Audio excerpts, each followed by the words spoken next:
శ్రీ గురుభ్యో నమః. మద్గురుదేవులు చినరామచంద్రయార్ల వారి పాద పద్మములకు నమస్కరించుకుంటూ, శ్రీ సత్యానంద సత్యమయార్ల వారికి నమస్కరించుకొని, శ్రీమద్ భాగవత కృష్ణదేశకేంద్రుల వారు రచింపబడిన శక్తిద్వయ నిరాసకంబైన శుద్ధ నిర్గుణతత్వ కందార్థ దరువుల నుండి 17వ అధ్యాయము గురుదత్తాభయదానము నుండి 8వ కందార్థము క్రమ సంఖ్య 267. పెద్దల నిందయనర్చకు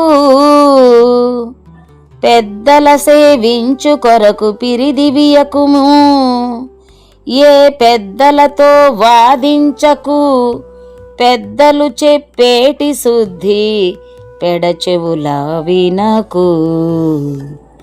పెద్దలు నడిచే నడకనే మనకు, పెద్దల కన్ననే పెద్ద నంచనుకోకు, పెద్దల కనుగొన్న ప్రియముతో మ్రోక్కుము పెడచెవుల వినకు. పెద్దలు నడిచే నడకనే మనకు. శ్రీ గురుభ్యో నమః.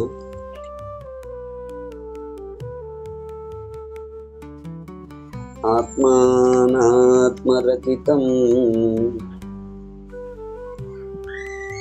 అచల పూర్ణోపదేశికం శ్రీ నిశ్చలానంద నారాయణ గురోర్శిష్యం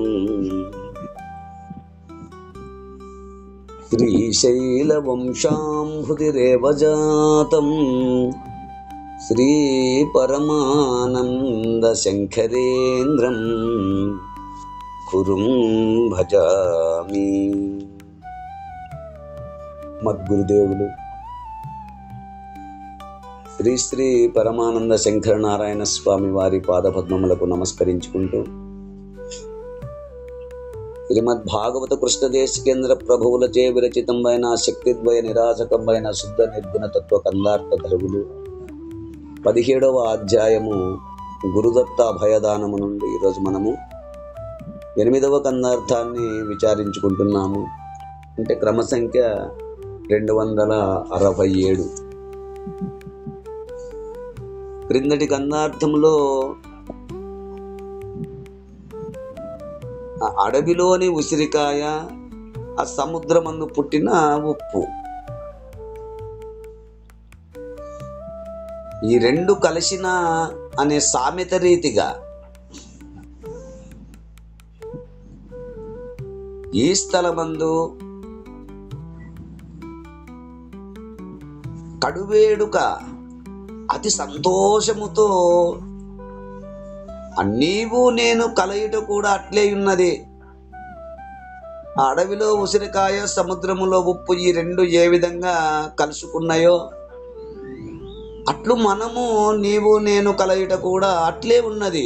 నీ యందు నాకు, నా యందు నీకు గొప్ప వాత్సల్యము కలిగినది. కనుక నీవు నన్ను విడలేవు, నేను నిన్ను విడవలేను. ఇక నీవు నన్ను చూచినప్పటి నుండి నేను ఎక్కడికి పోక నిలిచి ఈ చక్కని బోధను విచారించుకున్నాము అంటూ మనము క్రిందటి కందార్థములో విచారించుకున్నాము. ఇక తదుపరి కందార్థము 17వ అధ్యాయము గురుదత్త అభయదానము నుండి ఈరోజు మనం 8వ కందార్థాన్ని విచారించుకుంటున్నాము. అంటే క్రమ సంఖ్య 267. ఈ కందార్థము గురు ఆజ్ఞానువర్తనము ఏ విధముగా నడుచుకోవాలనో తెలియచేస్తున్నారన్నమాట. అవును. పెద్దల నిందయొనర్చకు, పెద్దల నిందయొనర్చకు పెద్దల సేవించు కొరకు పిరిదివియకు, ఏ పెద్దలతో వాదించకు పెద్దలు చెప్పేటి శుద్ధి పెడచెవుల వినకు. పెద్దలు నడిచే నడుకనే మనకు. పెద్దల కన్నానే పెద్దనంచనుకోకు, పెద్దల గనుగొన్న ప్రియముతో మ్రొక్కుము, పెడచెవుల వినకు. పెద్దలు నడిచే నడకనే మనకు. శిష్య, గురుదేవా, పెద్దలు అనగానెవరు అంటే ఆ పరిపూర్ణ బోధయందు ఆరూఢత చెంది ఉన్నవారు. అటువంటి పెద్దలు ఎక్కడైనా ఎచ్చటనైనా కనపడితే నింద ఎనర్చకు, అంటే దూషించకు, వారిని తక్కువ చేసి మాట్లాడకు. అవును. సేవించు కొరకు అంటే వారిని పూజించుటకు గౌరవించుటకు పిరిది వియ్యకుము, వెనుకాడకు, సందేహింపకుము, ఆలోచించకుము, పెద్దలతో వాదించకు. అధికమైన వారు శ్రేష్ఠులు, పండితులు సిద్ధాంత ప్రతిపాదనలో విభేదము కూడదు ఎంచకు.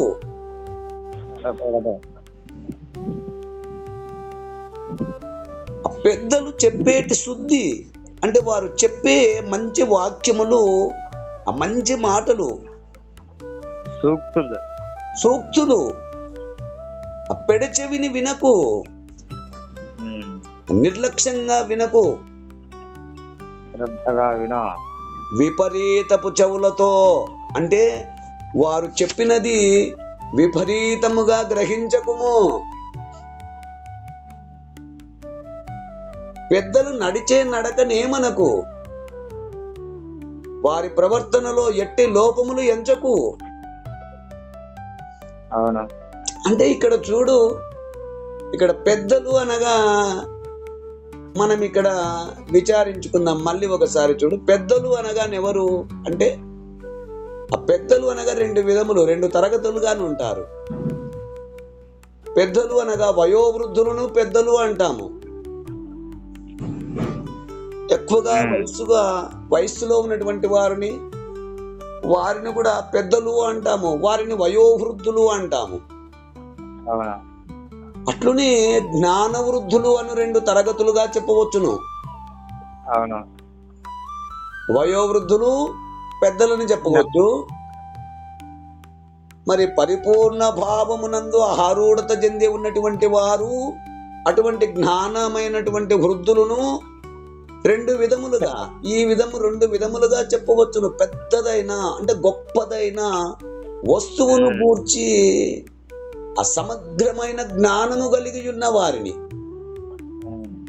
ఇక్కడ ఆ పరిపూర్ణ పరబ్రహ్మమును వస్తువు అని చెప్పబడ్డది. ఎందుకంటే పెద్దదైనా అంటే గొప్పదైనా అంటే పరిపూర్ణమునకు మినహా దాని సరి సమానమైన వస్తువు ఇంకొకటి లేదని,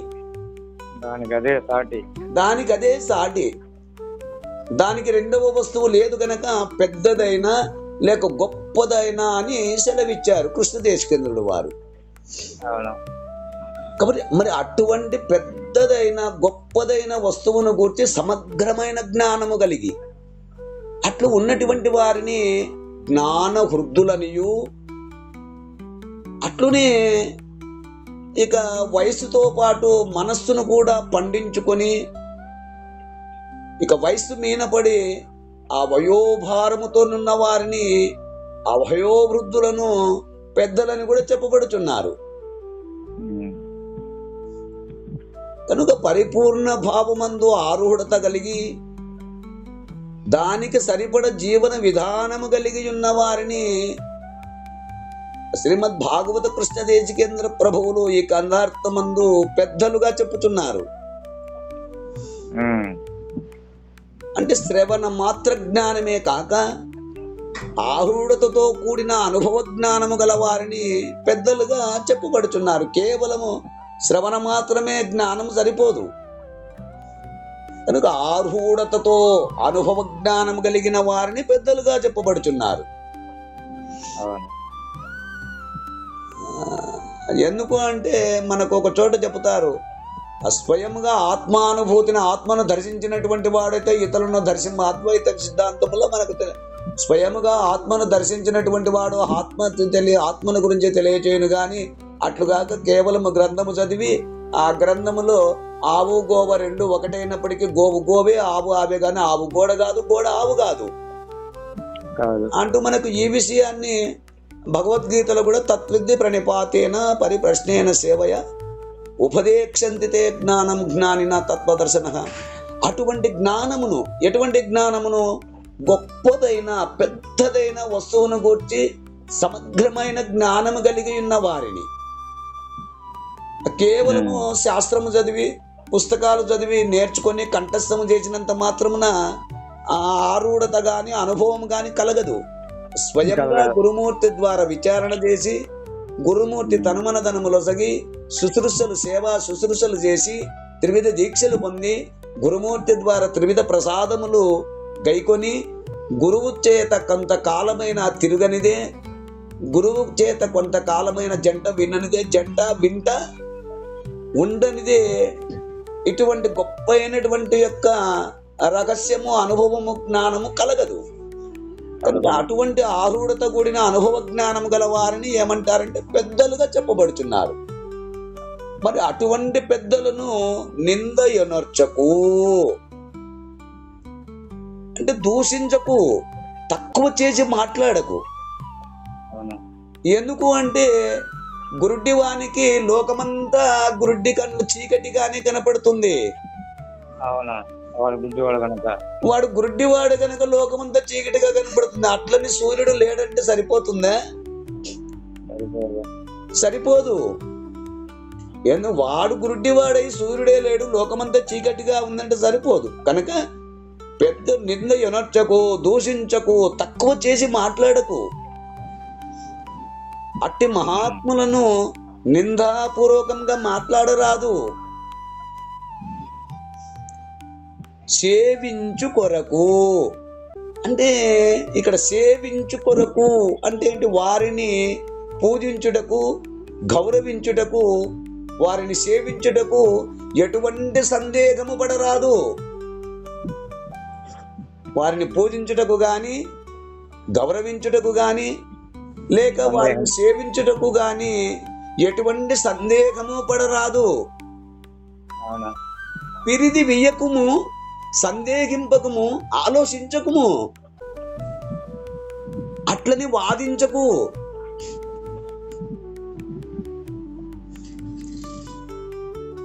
సిద్ధాంత ప్రతిపాదనలో విభేదములు కూడదు కనుక ఎంచకు. వారితో వాద ప్రతివాదములకు దిగరాదు. చెప్పేటి శుద్ధి అంటే వారు చెప్పే మంచి వాక్యములు, మంచి మాటలు, పెద్దల వాక్యాలు మనకు భాగవతంలో ఒక చోట తెలియచేస్తుంది. ఏమని అంటే, ఏ కథలు పుణ్య శ్లోకుడు హరి చెప్పబడును సూరి జనముచే, ఆ కథలు పుణ్య కథలని ఆకర్ణింపుదురు పెద్దలు అతి హర్షమునన్ అంటూ మనకు భాగవతమునందు కూడా తెలియచేస్తుంది. అంటే పెద్దలు చెప్పేటువంటి ప్రతి వాక్యములో ఏదో ఒక రహస్యముతో కూడుకొని, మర్మముతో కూడుకొని, అందులో ధర్మము మర్మము తప్పక ఉంటుంది. అట్లని పెద్దలు ఏదో చెప్పారు కదా అని చెప్పని మనము అప్పెడ చెవిన వేసుకోకూడదు. వారు పెద్దలు చెప్పేటువంటి ప్రతి వాక్యములో కూడా మంచి వాక్యాలు, వారు చెప్పే వాక్యాలు ఎట్లుంటాయంటే మంచి వాక్యములు, మంచి మాటలు. మరి అటువంటి మంచి మాటలను పెడచెవిని వినకు అంటే నిర్లక్ష్యంగా వినకు,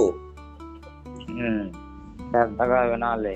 శ్రద్ధగా ఎంతో భక్తి శ్రద్ధలతో వారు ఉపదేశించు అంశములను అత్యంత భక్తి శ్రద్ధలతో వినవలసి ఉన్నది. వారు ఉపదేశించు అంశములను అత్యంత భక్తి శ్రద్ధలతో వినవలసి ఉన్నది. పెడచెవిన ఎప్పటికీ పెట్టరాదు, నిర్లక్ష్యం చేయరాదు. వారు చెప్పే దానిలో ఏదో ఒక ధర్మములో ఉన్న మర్మము దాగి ఉంటుంది కనుక నడిచే నడకనే మనకు. అటువంటి పెద్దలు నడిచే నడకను ఏమి అనకు, వారి ప్రవర్తనలో ఇట్టి లోపములు ఉన్నాయని ఎంచకు, అవసరం లేదు. వారి ప్రవర్తనలో ఎట్టి లోపములు ఎంచకు. జీవన విధానములో వారి ప్రవర్తన యందు ఏదైనా దోషము కనిపించినా అది వేలెత్తి చూపరాదు. వారి ప్రవర్తనలో ఎట్టి లోపములు ఎంచకు. ఒకవేళ జీవన విధానములో వారి ప్రవర్తన యందు ఏదైనా దోషము కనిపించినా అది వేలెత్తి చూపరాదు. పెద్దల కన్నానే పెద్దనంచని అనుకోకు. వారికంటే గొప్పవాడివై ఉన్నా వారి ముందు వ్యక్తపరచుకో. వాడికంటే నువ్వు గొప్పవాడివై ఉండవచ్చును, ధనవంతుడివై ఉండవచ్చును, విద్యావంతుడివై ఉండవచ్చును. అయితే వారికంటే గొప్పవాడివై ఉన్నప్పటికీ కూడా వారి ముందర నీ యొక్క చాతుర్యమును వ్యక్తపరచుకో. వయస్సు, కులము, ధనము మొదలైన అంశములలో వారికన్నా నువ్వు ఎంత పెద్దవాడివైనా సరే వారి ముందవి ప్రదర్శించవద్దు. అందుకే గీతలో చెప్తాడు, ధార్మికము, అహంకారము, దర్పమును కక్కివేయుము. అట్లు లేకపోతే ఆ మురికి గుడ్డకు రంగు వేసినా అంటదు, కొత్త గుడ్డకు రంగు వేస్తే అంటుతుంది. కనుక అభిమానము, అహంకారము, డాంబికము నీదంతా అక్కడ కక్కివేయి అంటాడు. నిరహంకారుడవై. ఆ భగవద్గీతలో కూడా చూడు, ఆ విధంగానే తెలియజేస్తున్నాడు శ్రీకృష్ణ పరమాత్మ. అట్లనే నీవు ఎంత గొప్పవాడివై ఉన్నప్పటికీ కూడా నీవు వారికన్నా పెద్దవాడివై ఆ వయస్సులో కానీ, కులము కానీ, ధనము కానీ మొదలైన అంశములలో వారికన్నా నువ్వు పెద్దవాడివైనా కూడా వారి ముందవి ప్రదర్శించవద్దు. అటువంటి పెద్దలు ఎవరైనా కనుగొన్నా ప్రియముతో మ్రొక్కుము. వారిని దర్శించిన ఎడల వెంటనే భక్తి శ్రద్ధలతో నమస్కరించుము. అట్టి మహాత్ములు ఎదురుపడినచో వారికి భక్తిపూర్వకముగా నమస్కరింపుము. అంటే ఇప్పుడు కృష్ణదేశికేంద్రులు వారు ఈ పద్యభావము బోధ కాదు, కానీ ఇక్కడ ఈ కందార్థంలో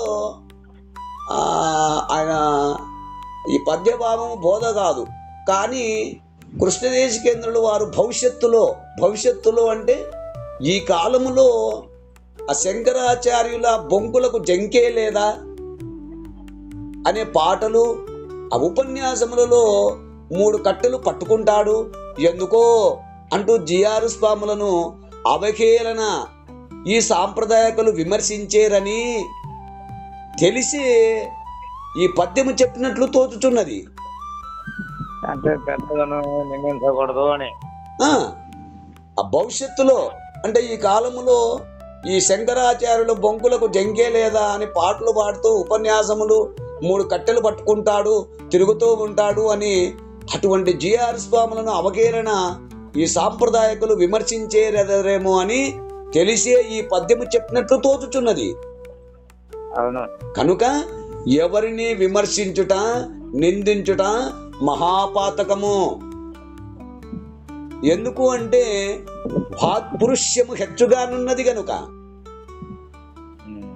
ఆ వాక్పురుష్యము హెచ్చుగా ఉంటుంది, బోధ అత్యల్పముగా ఉంటుంది. వాక్పురుష్యం అంటే ఏంటి? మాటలు ఎక్కువగా ఉంటాయి, బోధ తక్కువగా ఉంటుంది. కనుక అవన్నీ కృష్ణదేశికేంద్రులు వారు విచారించి గమనించి తెలుసుకొని వాక్పురుష్యము హెచ్చుగానున్నది, బోధ అత్యల్పము కనుక వాక్పురుష్యము అత్యధికము, ఇది సాంప్రదాయమునకు శ్రేయస్సు కాదు అని మరి హెచ్చరించినట్లుగా ఈ యొక్క కందార్థమునందు తెలిపినట్లు మనకు తెలియబడుతుంది. ఈ కందార్థ భావాన్ని మీరు కూడా అందుకుంటారని కోరుకుంటూ జై గురుదేవ. జై గురుదేవ. జై గురుదేవ. జై గురుదేవ. జై గురుదేవ.